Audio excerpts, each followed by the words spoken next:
Matthew Johnson here, coming to you from Oregon Trail Rally 2012. Here on the Recce Day, our camera crew is out actually recceing the roads, looking for the best places to shoot the competitors, but the competitors are out checking their notes, making some edits to their notes that are going to keep them safe and allow them to go really fast out on these stages. So today we'd like to give you an inside view of what the driver and co-driver are actually doing, what changes they're actually making to their notes that are going to allow them to perform the best they can across the weekend. In fact, we're going to head into Duffer in just a moment, where we're hoping to catch up with David Higgins and Craig Drew and get some inside scoop on what they're up to. So we're hanging out here on Recce Day with Clint Fast. We're waiting on David and Craig to come through. And this is what it's like on a top team. Clint, it took a little bit of preparation for you to be out here in the middle of nowhere. And you got gas for them. Yeah, down here in Duffer, right across where we're going to service on Sunday. And yeah, just down here, the guys are out wrecking the stages right now. They come right through here because we have two stages that are real close to town. And just got some fuel for them, got some lunch and a couple of waters. That time is pretty critical on a Recce Day, isn't it? Like if you've got time to rerun a stage or not. And you're saving them a lot of time, it looks like. It is. Yeah, it's actually something that we picked up several years ago when we did the Production World Rally Championship with some other drivers that were on the team. There, you're really truly out in the middle of nowhere. Fuel is maybe 60, 80 miles away. Oh, wow. We would always have fuel, spare tire, all the food, all those kinds of things. So it's just a natural carryover to here. Do the same thing where we can. It's not always possible on the rally, depending on where the recce route is and things. We have to respect the restrictions on being near the stages and all that. But here, it's an opportunity. We're on the service route. It's fine for us to come here. Nice. Provide this for them. Critical time saved. And today is an open rally structure, right? So they can run the stages as much as they want. Is that true? Yeah, the format is really provided to them to run each stage twice, which is great.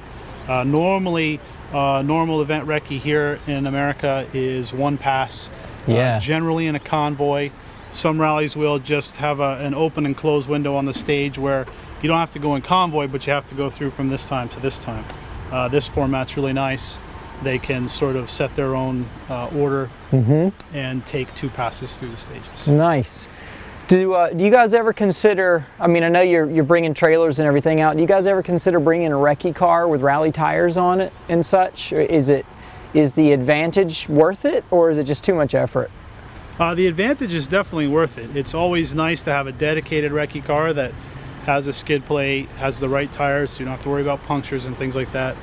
It does create an enormous additional expense, especially for a rally like this, where we're on the opposite end of the country of our base. It's 3,200 miles away, so it's an extra truck, extra person on the road for 10 days total, 5 days each way. So yeah, it's something that we would skip. Just to have one extra car that's more suited, but still would do basically the same job that a rental does. Yeah, cool.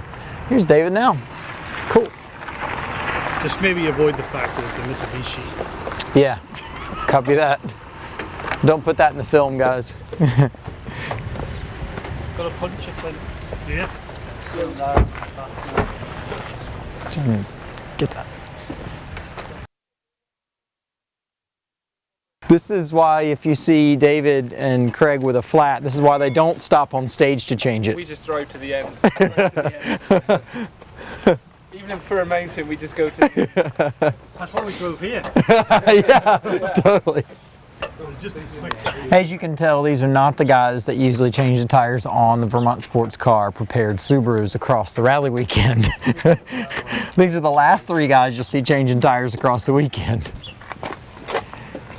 Yeah, my name is Craig Drew, Oregon Trail Rally, co-driver for David Higgins, Subaru Rally Team USA. Yeah, recce basically is where we drive the stages in a standard road car, making our pace notes or checking notes, the organisers' notes for the event.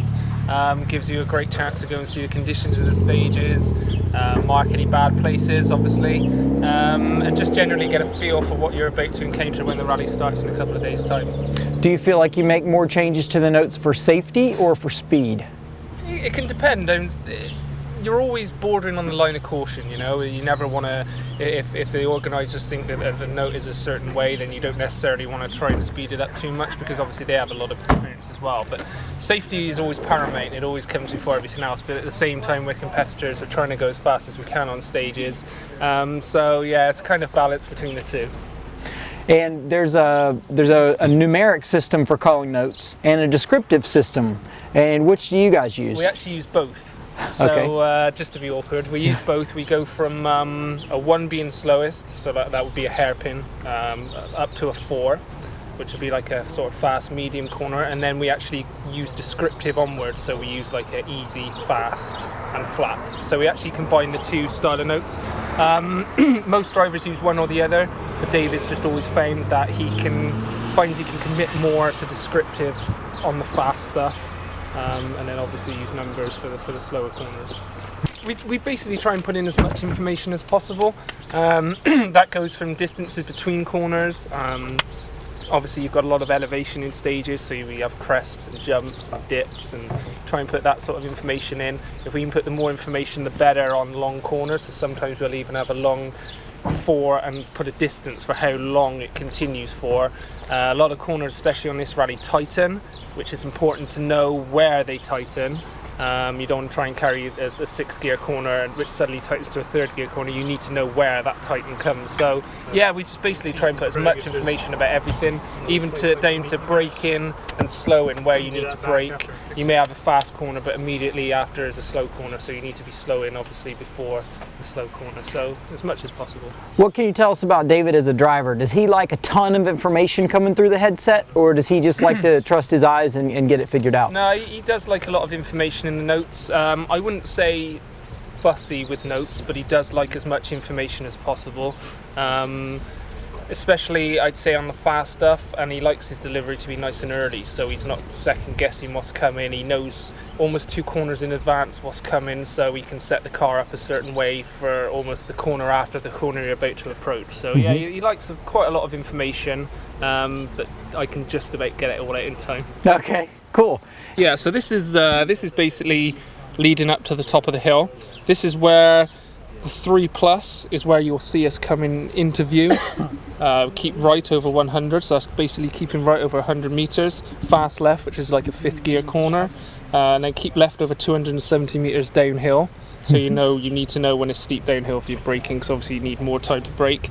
And then right tightens through the posts into a slippy right 2+ through the pole. So the slippy right 2+ is actually where we turn through the gateway itself. Got it. But see, I noticed the road kind of does go right. Yeah, so you're kind of constantly going right, and then suddenly it sort of tightens actually through the post into the 2. So that's the kind of detail we try and get in.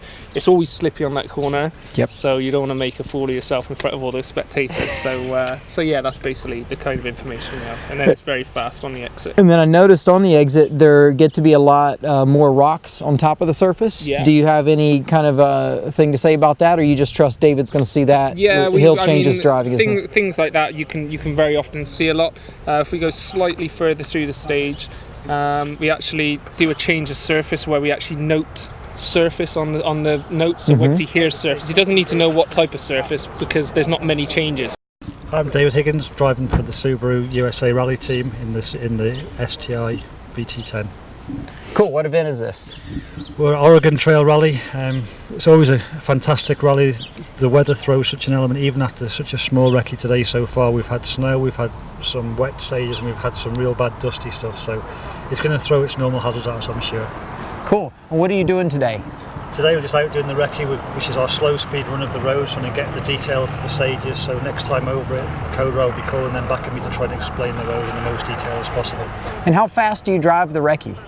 We're limited on the speed how we can go in the recce to I think it's maximum of 30 to 35 miles an hour. So obviously it's very, very different driving at 35 compared to 125 miles an hour later on. But you get used to it. It's the same system pretty much all over Europe and all over the world. So you just got to get used to it and deal with it.